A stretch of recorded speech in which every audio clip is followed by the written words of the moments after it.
Bonjour à tous. Bienvenue dans ce webinaire Wolf, deuxième édition, pendant lequel nous allons discuter, échanger et illustrer deux approches de la formation distancielle et la formation présentielle. Présentée ainsi, on pourrait penser que ces deux approches s'opposent, et c'est parfois le cas, mais nous voudrions l'aborder un peu différemment pendant les prochaines minutes et partager avec vous l'intérêt d'allier les deux, pour vous, formateurs ou apprenants, et pour nous, les concepteurs. Pour animer cette présentation, je me présente, Guylaine Lefebvre, ingénieure pédagogique chez Wolf depuis maintenant 3 ans, et avec moi autour de la table virtuelle, Grégory Casseleux, fondateur, Bonjour Guylaine. et Céline Maillet, directrice scientifique, Bonjour. tous les deux vétérinaires et concepteurs de formation chez Wolf. Un petit mot pour nous présenter. Wolf est une agence de conseil et de création de formation spécialisée en santé animale. Nous accompagnons nos clients sur la création de parcours pédagogiques depuis la définition de leur stratégie de formation jusqu'à la mesure de son impact. Cette session durera environ 45 minutes et avant de commencer, je vous présente quelques règles du jeu. Vous pouvez nous poser vos questions pendant les présentations en cliquant sur le bouton questions-réponses qui se trouve en bas de votre écran et nous y répondrons au fil de la session ou en toute fin de session. Vous avez également un chat de conversation qui pourra être utile pour répondre à vos questions du genre technique ou pour discuter. Pour ceux qui sont sur tablette et iPad, tout se passe en haut à droite. Enfin, on va vous poser quelques questions pendant ce webinaire, pas grand-chose, je vous rassure. Et voici à quoi ça va ressembler, par exemple. En cas de souci technique, n'hésitez surtout pas à contacter Mathieu à ce numéro de téléphone, il pourra vous dépanner. Et pour faire plus ample connaissance, je passe la main à Grégory. Ok, merci Guylaine. On va lancer le premier sondage juste pour voir un petit peu. On a pas mal de monde avec nous. Alors attendez, on va le lancer ici. Et ça permettra de tester la fonctionnalité de sondage. Donc la question est: dans quel secteur travaillez-vous? Est-ce que vous travaillez dans l'industrie du médicament, fabricant ou distributeur d'aliments, enseignement, recherche ou autre?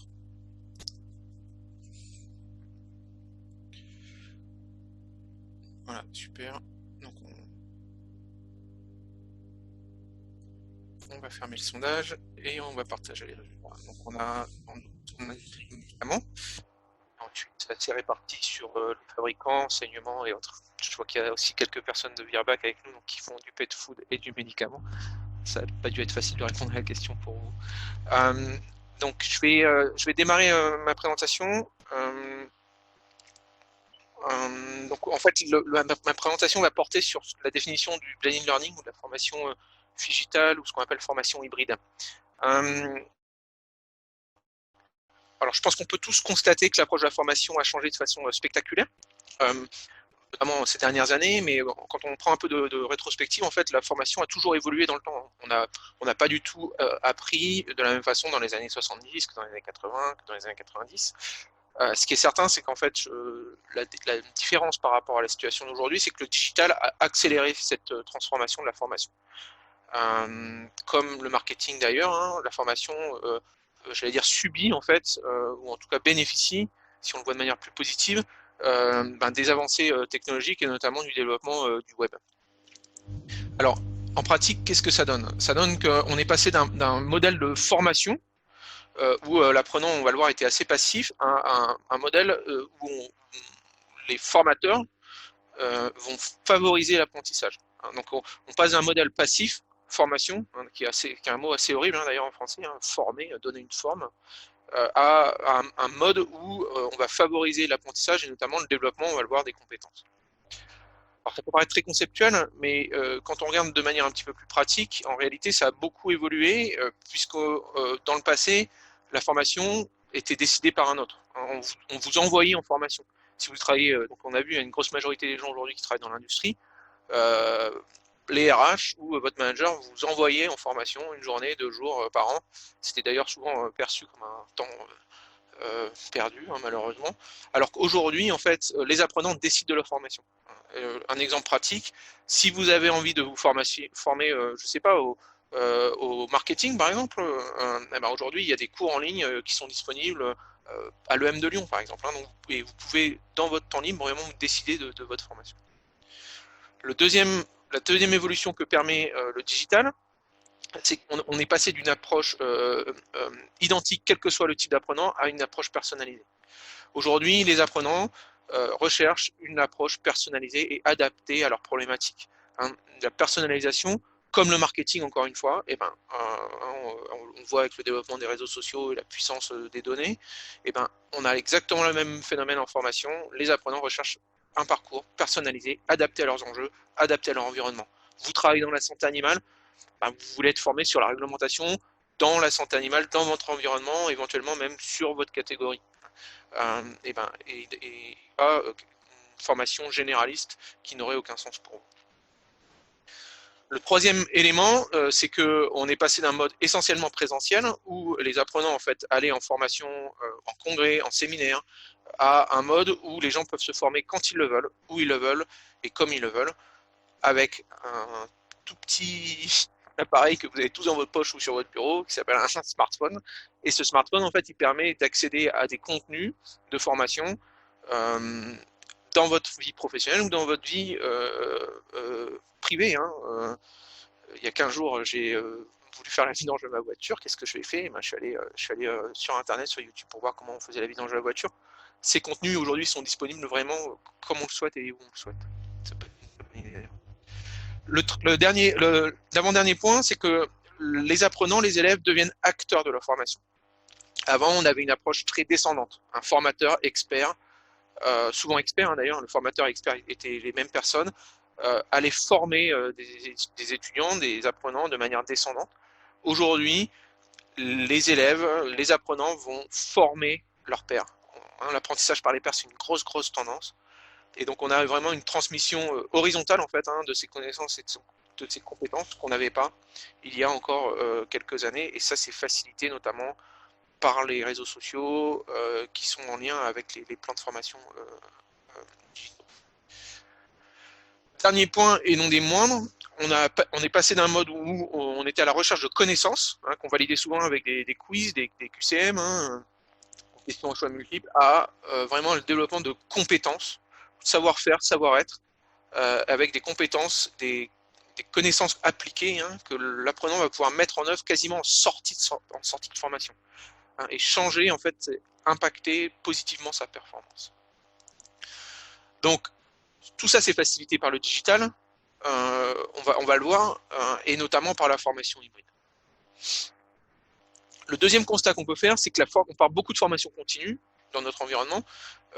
Encore une fois, que vous soyez dans l'industrie, que vous soyez en clientèle, la formation continue, par exemple si vous êtes vétérinaire, c'est une obligation déontologique. Cette formation continue, en réalité, quand on la regarde, elle est complètement discontinue dans le temps. En fait.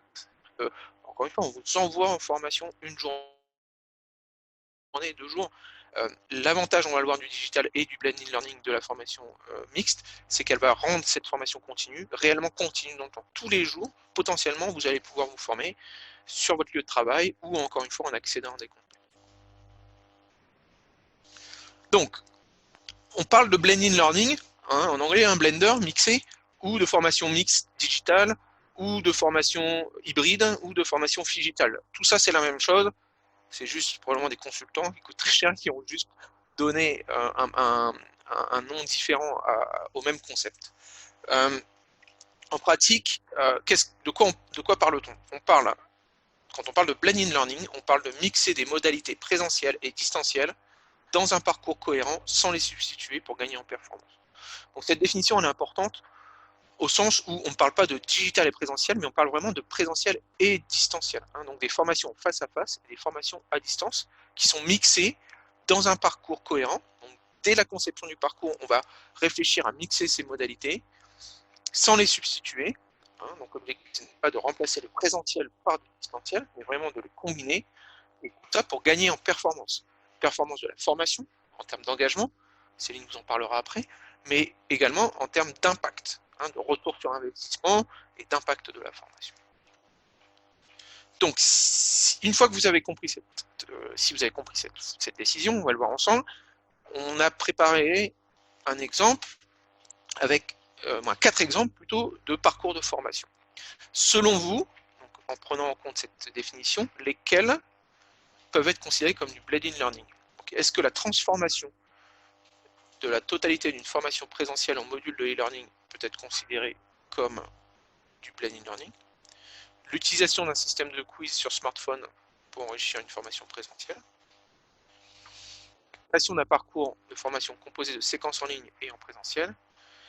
Et le développement d'un cours en ligne, ce qu'on appelle des MOOC, Massive Online Open Course, enrichi d'une session FAQ. Selon vous, lesquels peuvent être considérés vraiment comme du blended learning, c'est-à-dire le mix de présentiel et distanciel.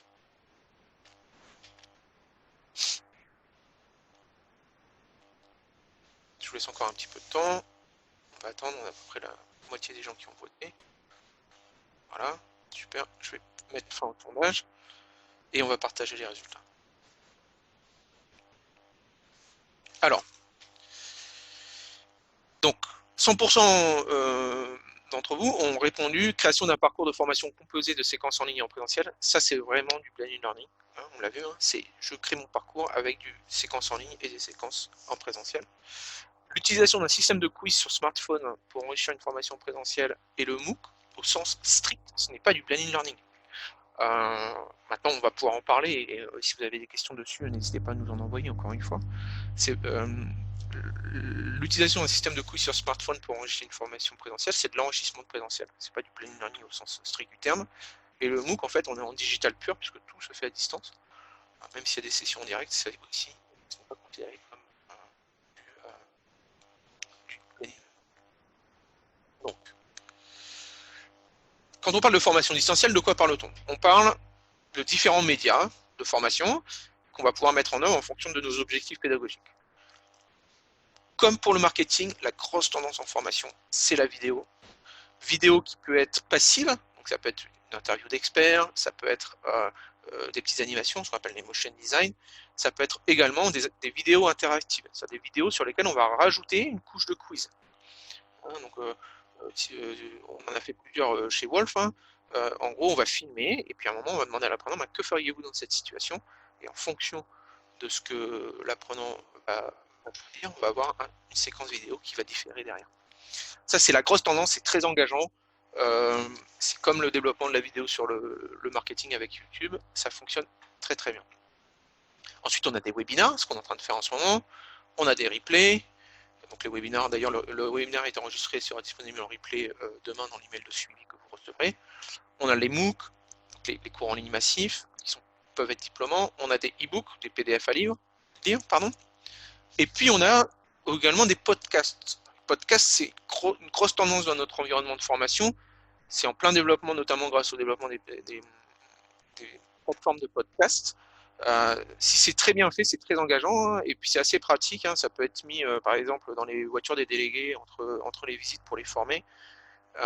Donc c'est des choses qui peuvent être mises en place assez facilement et qui sont pas très très chères en fait et qui permettent vraiment de changer, on va dire, de la formation classique.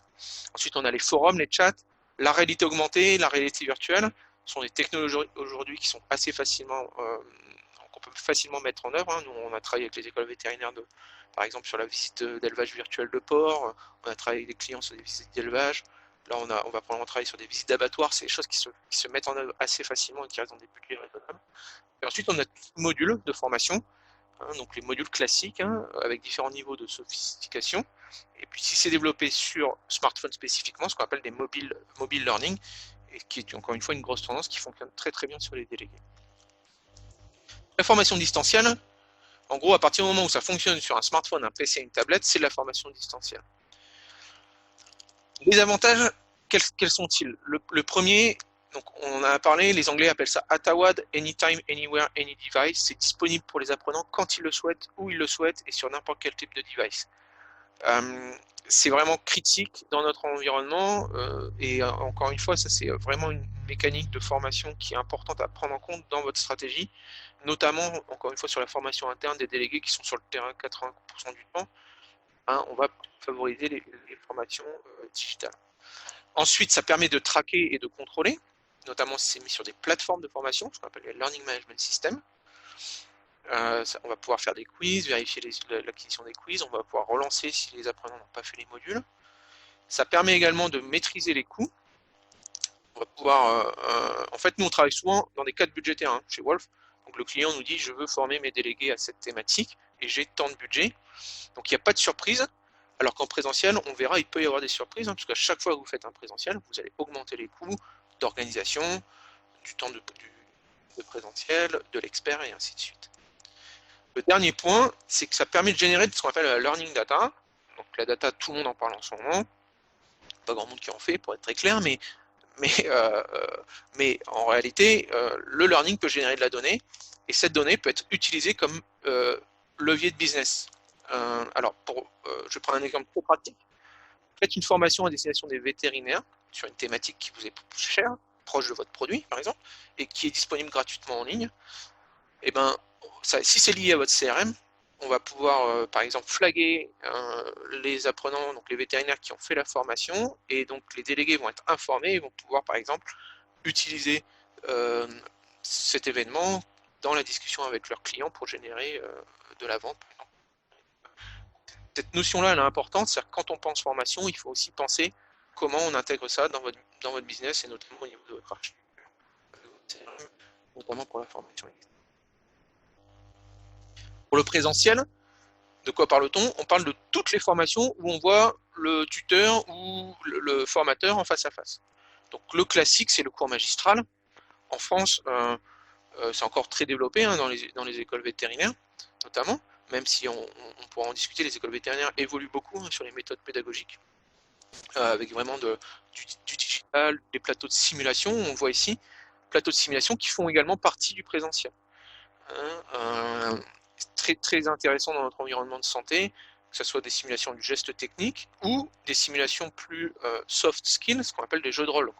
C'est-à-dire qu'on va mettre par exemple les délégués face à un faux vétérinaire et pour travailler les jeux de rôle et voir les techniques de vente, les arguments qu'ils utilisent, et ainsi de suite. Ensuite, on a tout ce qui est brainstorming, plan d'action. Ça, c'est très très développé aussi dans notre environnement, notamment pour les formations ASV. APForm, par exemple, qui est un de nos partenaires, est assez novateur dans cette approche où les ASV vont travailler sur des plans d'action pour vraiment transformer leur clinique. Exposer des groupes de parole, intéressant aussi. Je vais prendre un seul sujet par lequel ça nous semble intéressant, tout ce qui est gestion de l'euthanasie et de la fin de vie, par exemple. Ça peut être intéressant de faire réfléchir les vétérinaires entre eux sur leur relation à la mort et d'avoir vraiment un système de groupe de parole autour de ces programmes de formation. Du coaching individuel, ça c'est très utilisé dans l'industrie via les directeurs régionaux, par exemple, qui vont coacher leurs délégués. Ça nécessite quand même de les former à ça. Et puis, également tout ce qui est débrief suite à ces sessions de coaching. À partir du moment où on voit le formateur, on est vraiment dans du présentiel. Et encore une fois, le présentiel, comme vous le voyez, ça va au-delà du PowerPoint descendant avec la liste de puces. On peut aussi rentrer dans des modes de présentiel très interactifs.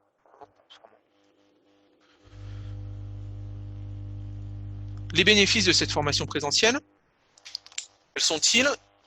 Le premier, c'est que ça génère vraiment de la motivation et de l'engagement. Alors ça ne veut pas dire que le digital ne génère pas de motivation et de l'engagement, que ce soit bien clair, mais c'est vrai qu'on se souvient tous, par exemple, je pense qu'on se souvient tous d'un professeur qui nous a marqué dans notre vie et qui était vraiment engageant et qui même pour certains probablement influencé votre carrière. Et ben, c'est à travers le présentiel qu'on a ce genre d'événement. Ensuite, ça permet de personnaliser également, par exemple si on a un étudiant qui est décroché ou on travaille en petits groupes de travail, on va pouvoir personnaliser la formation en présentiel. Ça favorise les échanges et les interactions. On a parlé, groupe de parole, travail en groupe sur des projets, par exemple.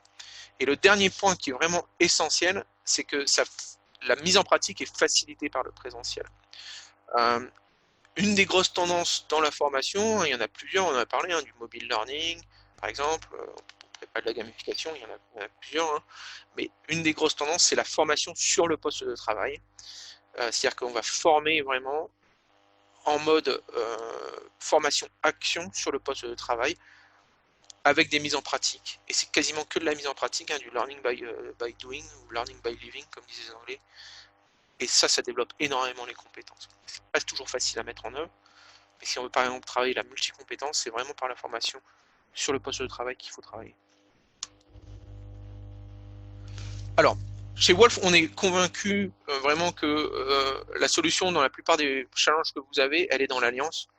C'est-à-dire qu'on va mixer du digital et du présentiel pour vraiment impacter la formation et développer les compétences de vos apprenants. Il ne faut pas faire les erreurs des débuts du développement du e-learning, ce qu'on appelait la formation multimédia à l'époque, où on s'est dit on va arrêter le présentiel et on va transformer le présentiel en digital. C'est la pire erreur à faire. L'objectif, c'est vraiment de concevoir vos parcours de formation de manière mixte et de choisir les médias en fonction de vos objectifs pédagogiques. Ça, c'est un vrai savoir-faire, c'est un métier qui s'appelle de l'ingénierie de formation et de l'ingénierie pédagogique. Et en mixant les deux, on va pouvoir vraiment impacter et avoir des formations beaucoup plus percutantes, plus impactantes que ce qui a pu être fait de manière classique en présentiel. Donc, les bénéfices de la formation hybride, on va retrouver les bénéfices des deux côtés. C'est plus efficace. C'est prouvé scientifiquement, c'est vraiment plus efficace sur le développement de certaines compétences.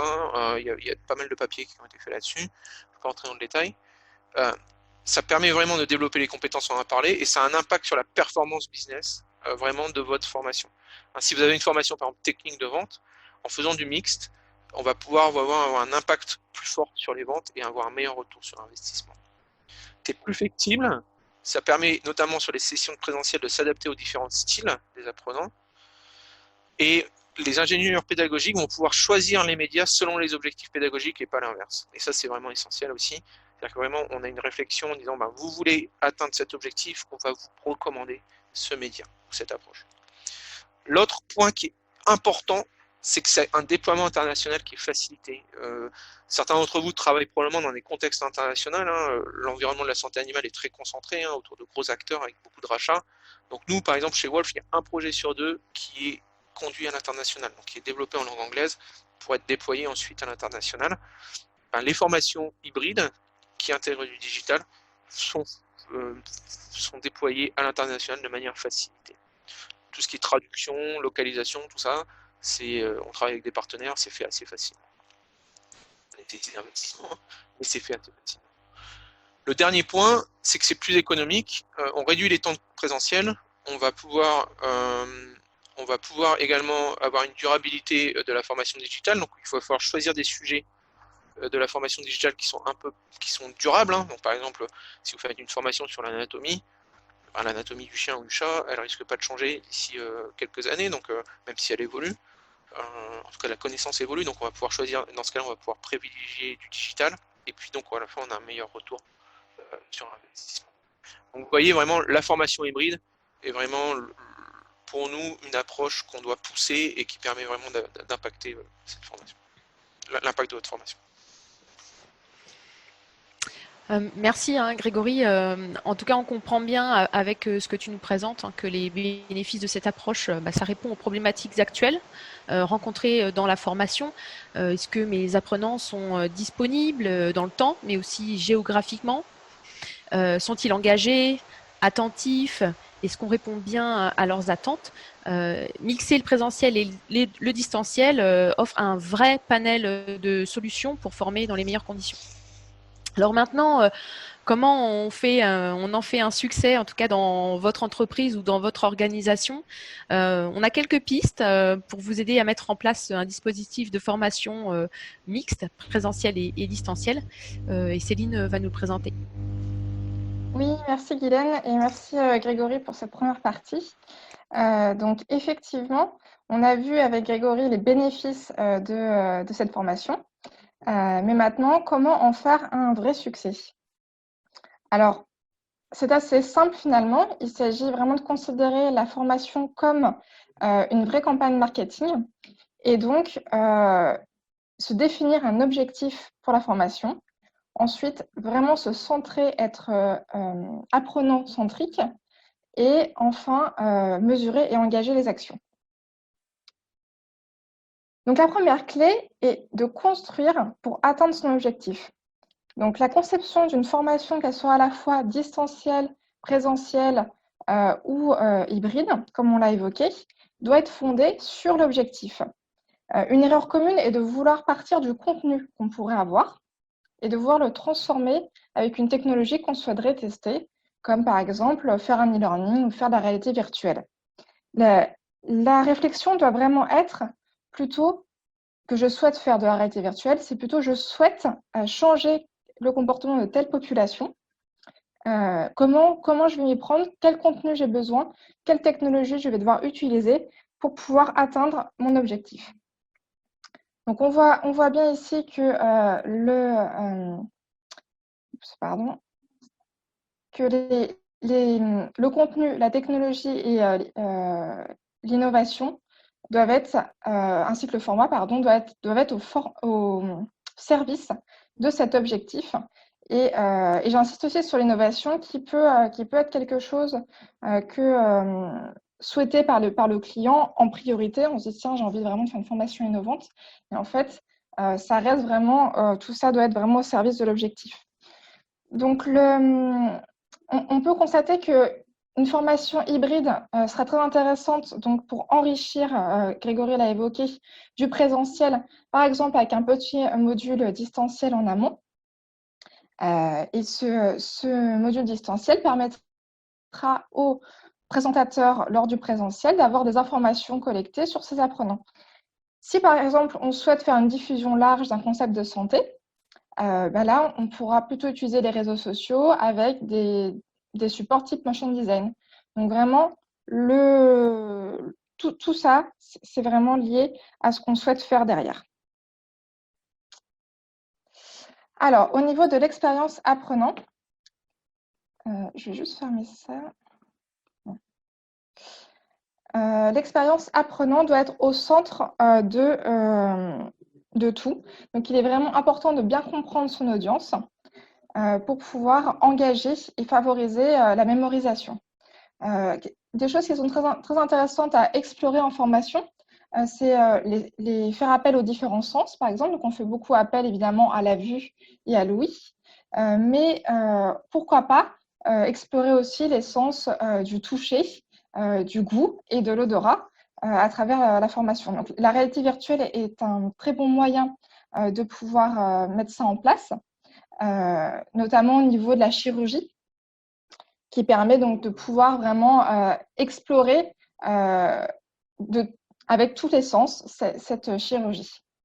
Un autre moyen de vraiment ancrer la formation est de travailler pour susciter de l'émotion auprès de son audience.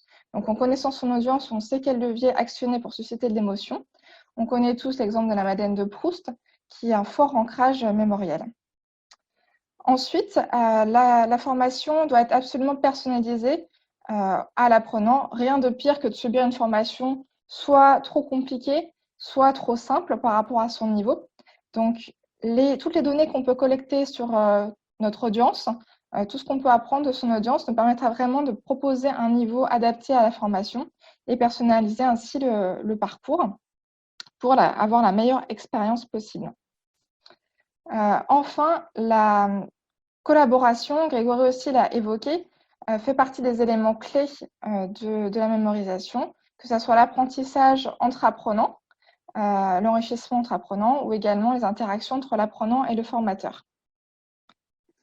Donc, tout cela permet vraiment d'obtenir une expérience qui soit vraiment synergique et authentique pour pouvoir accompagner au mieux notre audience. Le dernier point, il s'agit donc d'engager et de mesurer. Donc, tout d'abord, il faut évidemment faire connaître la formation auprès des différents participants. Donc, informer, susciter l'intérêt. Cela passe par la définition de messages clés, d'une tonalité également adaptée au message que l'on souhaite faire passer et un choix judicieux des canaux de communication. Donc, toute cette étape de préparation en amont est très importante à faire et à ne pas oublier pour pouvoir permettre d'avoir un maximum d'inscrits sur la formation. Et une fois que les personnes sont inscrites, si la formation est de qualité, derrière, il va y avoir du bouche à oreille, beaucoup de retentissement et la diffusion va se faire de manière plus automatique. Ensuite, il s'agit bien sûr de piloter l'engagement. Donc, c'est-à-dire, c'est très bien d'avoir un volume important d'inscrits. Après, il faut s'assurer que ces personnes, derrière, font bien la formation et sont bien transformées en participants. Et également qu'ils aillent bien au bout de la formation. Donc, il faut suivre du coup cette action, vérifier que ces apprenants participent et mettre en place des mesures correctives si ce n'est pas le cas. Le troisième point est de suivre les indicateurs clés de performance. Donc, très important de définir en amont de la campagne quels sont les indicateurs qui seront intéressants. Donc, est-ce que vous allez travailler sur des indicateurs quantitatifs, qualitatifs? Donc, quantitatif, par exemple, chiffre d'affaires sur un produit. Qualitatif, le taux de satisfaction, le taux de rétention de certaines informations. Donc, tout ça, c'est vraiment à définir en amont pour après pouvoir ajuster l'action aussi en fonction des résultats obtenus. Le dernier point non négligeable à ne pas oublier est la collecte de données. Donc, Grégory aussi en a parlé. Ces données, on en parle beaucoup. Est-ce qu'on les utilise vraiment? Là, grâce aux outils distanciels, grâce aux outils digitaux, vous allez vraiment pouvoir avoir une mine d'informations digne d'une étude de marché. Vous allez vraiment pouvoir connaître vos apprenants, connaître vos clients, le parcours client, les choix qu'ils font, les difficultés qu'ils rencontrent. Vous pouvez aussi envisager de poser des questions en cours de formation pour avoir leur avis, leur ressenti. Et toutes ces données vont vraiment vous permettre de construire la campagne du futur et améliorer ainsi toute votre démarche marketing, votre marketing direct, etc. Donc, en synthèse, quels sont les pièges à éviter et les bonnes pratiques? Donc, un des premiers pièges à éviter, c'est ce qu'on a évoqué, c'est d'oublier l'objectif au profit du contenu ou de la technologie souhaitée. Donc, comme dans toute campagne marketing ou toute autre campagne, l'objectif doit vraiment être au centre de tout et être le point de départ. Une autre erreur, et évidemment, ça c'est pareil, Grégory vous en a déjà parlé, mais d'imposer un modèle unique et rigide aux apprenants. On est vraiment maintenant dans une démarche de personnalisation de l'expérience. On a énormément d'outils qui nous permettent de connaître nos audiences, de connaître notre public, et donc de proposer quelque chose de réellement sur mesure quasiment à chacun. On peut tout à fait envisager, par exemple, de proposer un questionnaire de positionnement au début d'une formation, où l'apprenant va donc répondre à certaines questions qui nous permettront d'évaluer son niveau et ses centres d'intérêt pour le proposer ensuite un parcours à suivre parmi les différents modules que nous pourrions avoir. Ce parcours ne sera bien sûr pas imposé, mais sera une recommandation selon le profil de l'apprenant.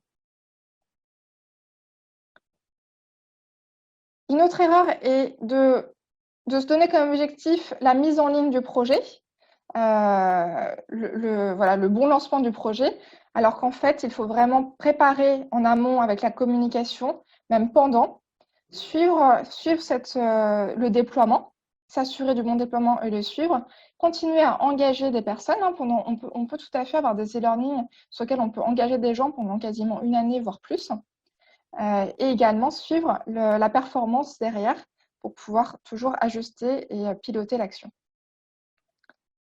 Et enfin, ce qui est vraiment dommage, c'est pareil de considérer la formation comme une action unique, comme une seule brique, alors qu'en fait, cette formation a vraiment l'intérêt de pouvoir, pour vous, récolter des données et vraiment pouvoir construire des campagnes globales avec une vraie analyse fine de vos clients.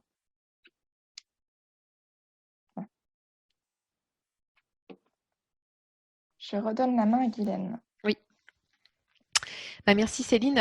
C'est peut-être évident, mais un dispositif de formation, quel qu'il soit, et peut-être encore plus dans cette formule présentielle, distancielle, nécessite d'être pensé, préparé et surtout évalué pour pouvoir en tirer les meilleurs bénéfices.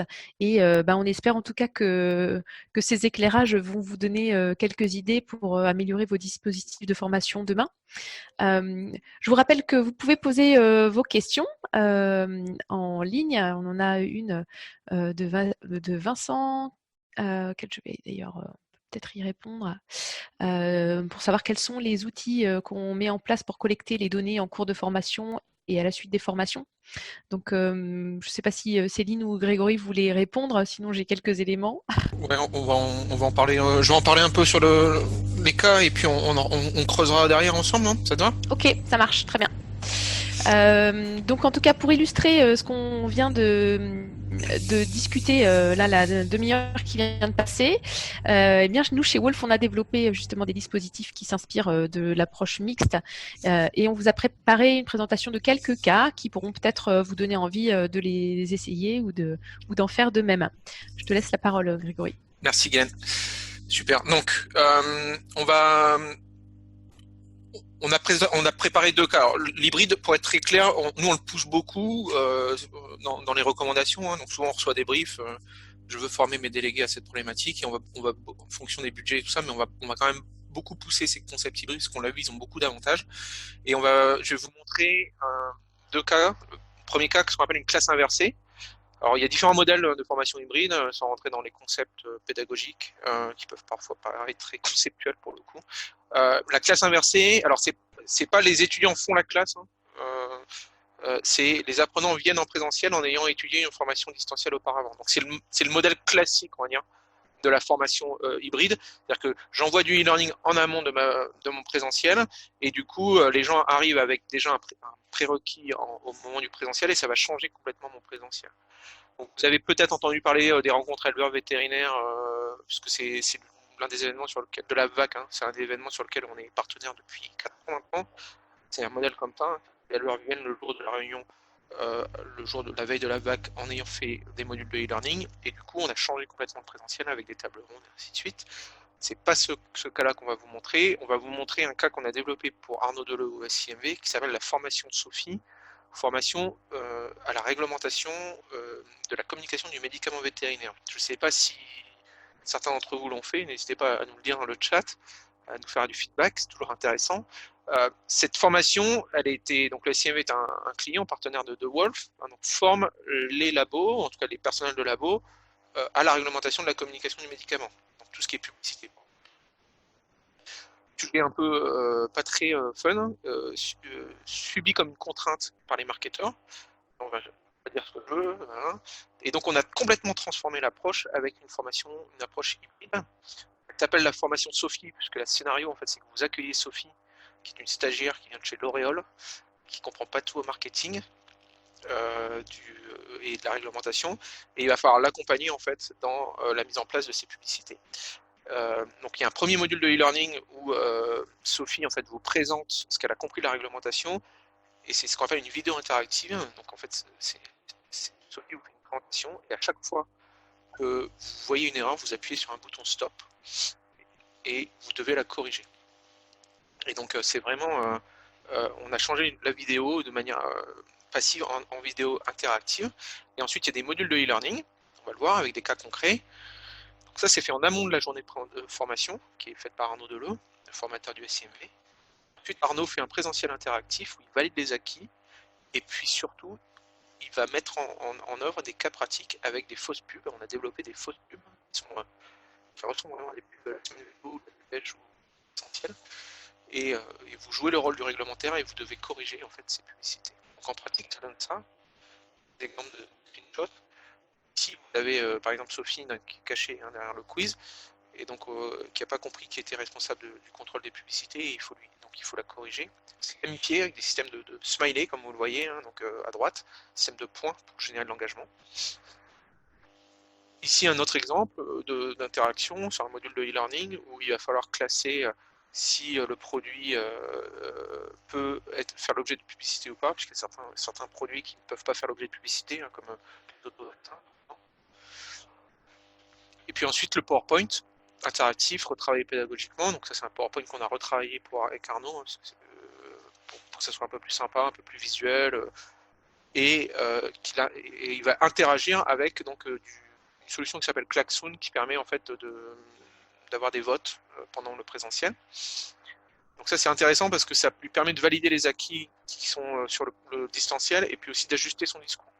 Donc si par exemple l'audience a compris qui étaient les ayants droit, donc c'est que c'est les vétérinaires, les pharmaciens, les vétérinaires de groupement et ainsi de suite, il va pouvoir aller très vite sur cette partie. Enfin, on a des fausses pubs. Donc ici, vous avez des fausses pubs qu'on a développées. Hein, donc ça ressemble vraiment à des pubs veto, hein, vous voyez. Et donc vous jouez le rôle de l'agence ou du réglementaire et vous devez corriger en fait les publicités, identifier les erreurs. Pour info, juste notre équipe est formée à cette réglementation. Hein, donc on est exposé à ça. Donc si demain vous décidez de travailler avec nous sur des programmes de formation, sachez qu'on est exposé à ça et qu'on va éviter de faire les grosses erreurs que peuvent faire certaines agences de formation généralistes. Donc voilà, donc ça vous permet de montrer vraiment l'impact. Donc à partir d'un sujet réglementaire, pas très fun, sujet vu comme une contrainte, comment on a complètement changé l'approche, et vraiment les retours qu'on en a sont plutôt positifs, hein, puisque c'est devenu aujourd'hui une formation référente et qui d'ailleurs a été dupliquée derrière sur la loi anti-cadeau, formation dite, comment c'est, Gérard, je sais pas comment on l'a appelé, vous accompagnez Gérard dans la loi anti-cadeau. Gérard, c'est une formation qu'on fait ici. Deuxième exemple, modèle pédagogique en rotation. Donc ça, c'est des modèles où on va séparer les apprenants en petits groupes et on va les faire tourner sur des ateliers. C'est le modèle classique de séminaire d'entreprise, si vous travaillez en entreprise, ou parfois aussi ce qu'on peut considérer comme des congrès. Hein. Sauf que dans les rotations, on va prévoir une session en digital, voilà, pour faire du blended learning, hein, qui peut être du digital en station. C'est-à-dire que on a accès au PC et on fait à des PC dans une salle, et puis on va faire les modules de e-learning sur le PC pour être sûr que les modules sont faits. Puis un cours magistral, et puis par exemple un atelier en groupe, conduite de projet en groupe, jeu de rôle, et ainsi de suite. Donc ce modèle sous-entend la répartition des apprenants en groupe et le suivi individuel des apprenants. C'est intéressant. C'est vraiment intéressant parce que ça permet de les grouper en fonction de niveau, notamment si on a fait des quiz de positionnement en amont, et d'ajuster un petit peu le dialogue, le discours en fonction des groupes de niveau. Donc ça, c'est pareil, c'est une approche qu'on pousse pas mal, notamment quand il y a des enjeux assez forts en formation, parce que ça nécessite un peu plus d'investissement. Exemple, projet qu'on a fait pour un client historique de l'agence qui est Royal Canin, donc du groupe Mars. Donc Royal Canin, vous connaissez la marque, fabricant d'aliments pour chiens et chats, distribué en vétérinaire, mais également distribué chez les éleveurs de chiens et chats. Pour la faire simple et en caricaturant, donc ils ont une force commerciale qui va vendre des aliments aux éleveurs. Les éleveurs vont nourrir leurs chiens, et quand les éleveurs vendent un chiot, ils vont prescrire la marque, un peu comme les systèmes de couches dans les maternités, c'est pour ceux qui ont des enfants récemment, avec les couches pour votre marque. C'est le prescription. On a accompagné en fait Royal Canin sur la transformation du rôle du commercial, d'un rôle de commercial classique, vendeur, à un rôle de consultant en élevage. Ils ne veulent pas en faire des vétérinaires, hein, que ça soit bien clair, mais ils veulent qu'ils soient capables, de prescrire du service digital. Royal Canin a développé un logiciel de gestion d'élevage, et donc il faut que les commerciaux soient capables de prescrire, de vendre, ou en tout cas de favoriser l'utilisation de ce logiciel. Et deux, ils souhaitaient également que les commerciaux aient un rôle un petit peu de technicien pour pouvoir derrière aller dans les élevages, conseiller sur les produits d'hygiène, choix de matériaux et stockage d'aliments, et ainsi de suite. Donc on les a accompagnés vraiment dans un modèle de transformation, hein, conduite de changement, avec 3 étapes. Partage de vision, pourquoi votre job va évoluer et quel est l'intérêt pour vous. 2, visite commerciale 2.0, où on a déjà travaillé sur les techniques de vente pour vendre du service versus vendre de la croquette. Donc ça, c'est une problématique que, si vous travaillez dans l'industrie, que vous avez probablement tous. Hein. Comment je passe d'un vendeur de boîtes de médicaments à un vendeur de boîtes de médicaments plus service. Ça nécessite également de la formation au niveau des délégués, donc c'est un projet qui pourrait vous aider. Et ensuite, 3e étape, changement de posture sur le conseil, donc renforcer les compétences cynotechniques et montrer l'intérêt de la visite d'élevage pour les commissions. En pratique, on a développé vraiment la vision, Céline en a parlé, hein, toute la partie en amont, communication positive sur la formation, pourquoi ça a un intérêt pour vous. On a travaillé avec des histoires, des témoignages, des animations qui expliquent que l'environnement changeait, donc conduite de changement classique, on va dire, pour ceux qui en ont déjà fait. Ensuite, le cœur du réacteur, c'était vraiment la visite commerciale. On a appelé ça Polish Your Sales Process en anglais, donc polisser vos techniques de vente, donc pour leur montrer que c'était faisable, qu'en fait ils le faisaient déjà, et que vendre du logiciel et vendre des croquettes, ça restait de la vente, c'est-à-dire qu'il fallait écouter, poser des questions de découverte, mettre en avant les bénéfices, et ainsi de suite. Et on l'a développé avec un système de jeu, comme ça, vous voyez un écran ici, donc qui est un jeu, une simulation, ce qu'on appelle une simulation comportementale. C'est-à-dire que vous êtes face à l'éleveur, qui s'appelle Nicolas, qui est en face de vous ici, et il va falloir lui poser les bonnes questions, et derrière, utiliser les bons arguments en fonction de ce qu'il vous a dit, sachant qu'en fait, Nicolas répondait de manière aléatoire. Donc il y avait un éleveur par exemple qui était, comme on le voyait ici, qui pesait ses chiots, et donc dans le logiciel il y a des courbes de croissance, donc dans ce cas-là il fallait mieux mettre en avant la fonctionnalité de courbe de croissance. Puis un autre éleveur qui était très motivé par les expos, donc là il fallait mettre en avant plutôt le suivi des résultats d'expo. Puis après un autre éleveur qui était plus motivé par le business, par les ventes de chiots, donc là il fallait mettre en avant toute la partie dashboard. Et donc avec des réactions aléatoires aussi de l'éleveur. Donc même si vous faisiez les choses correctement, en fait il y a des objections qui arrivaient et il fallait gérer ces objections. Ça, c'est très très formateur, et ça a été développé en station, donc en workshop, où les commerciaux avaient accès au jeu en petits groupes, et ça a vraiment très bien fonctionné parce qu'en fait ils échangeaient entre eux, et on a eu ce qu'on appelle du social learning, c'est vraiment de l'apprentissage par les pairs. Ensuite, jeu de rôle. Une fois qu'ils avaient fait la simulation, qu'on leur avait expliqué les techniques de vente, on a fait des jeux de rôle, mais qu'on a gamifié avec des systèmes de cartes à tirer, où un commercial jouait l'éleveur, l'autre commercial jouait le commercial, et il fallait ensuite évaluer, et l'évaluation était faite par les pairs avec des systèmes de grilles, donc très intéressant aussi sur l'approche évaluation par les pairs. Et le dernier point, c'est la partie visite d'élevage, où on a développé une visite d'élevage virtuelle chez Monica. Donc Monica, vous la voyez, c'est la petite brune à droite. C'est un élevage en Italie qui est assez exceptionnel. Moi, pour ceux qui me connaissent, j'ai beaucoup travaillé en élevage canin et félin. Et donc on a visité cet élevage, et on a filmé en fait cet élevage en 360. Et donc vous mettez le casque et vous êtes vraiment dans l'élevage, et il faut identifier les erreurs dans cet élevage et les opportunités en fait pour le commercial d'engager la conversation. Par exemple, à un moment il y avait les croquettes qui étaient mal stockées. À un moment on demandait aussi quand il fallait mettre les surchaussures. Il y avait une autre activité où il fallait identifier que Monica en fait elle rationnait pas ses chiens et qu'elle avait certains chiens en surpoids. Donc tout ça vraiment de manière très immersive, très engageante avec la réalité virtuelle. Ça a été déployé à grande échelle avec vraiment un gros impact.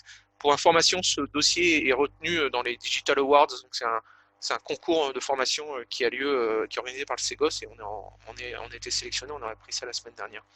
Donc voilà, c'est vraiment une mécanique très complète qu'on a mis en place. Donc voilà 2 exemples qu'on voulait partager avec vous. Pour revenir un peu à notre sujet du présentiel distanciel, on n'est vraiment pas loin, en tout cas, de penser, vous l'aurez bien compris chez Wolf, que ce modèle est idéal à tout point de vue parce qu'il permet de s'affranchir à la fois des contraintes du présentiel tout en conservant ses bénéfices. Donc et idem avec le distanciel. Donc c'est vrai que c'est quelque chose qu'on promeut beaucoup. Mais la formation en elle-même n'est pas une fin en soi. On l'a vu en discutant avec les datas qu'on pourrait récupérer de la formation. Elle ne peut aussi fonctionner, une formation ne peut fonctionner qu'avec la conviction qu'elle répond le mieux possible aux attentes de tous. Et ça passe évidemment par une réflexion posée pour intégrer dans les parcours de formation un peu plus classique, une nouvelle modalité qui est celle de l'hybride auprès à la fois des apprenants mais aussi des formateurs. Ça a un impact sur les formateurs parce que ça change vraiment, ça implique en tout cas un changement de rôle pour eux. C'est pas uniquement de transmettre un savoir, mais c'est surtout faciliter le savoir. Son rôle va se transformer sur ses missions, en tout cas de faciliter le savoir. Ça, en tout cas, ce changement, ça peut demander un accompagnement pour que la transition se passe bien. Et cet accompagnement, il ne faut pas l'ignorer, il faut plutôt le valoriser. Donc c'est plutôt une douce transition pour tout le monde, et en tout cas qui promet beaucoup, et on en est convaincu chez Wolf. Écoutez, je vous remercie en tout cas de votre attention pour ce webinaire. S'il vous a plu et si vous avez d'autres questions après cette session, on vous redonne les coordonnées de Mathieu. Si tu peux les remettre à l'écran, Greg. Voilà, qui pourra prendre contact avec ceux qui le souhaitent. Et puis si vous avez besoin d'en savoir plus sur Wolf et sur nos activités, n'hésitez pas à le contacter. Je vous remercie beaucoup. Merci. Merci Guylaine. Au revoir. Au revoir. Au revoir.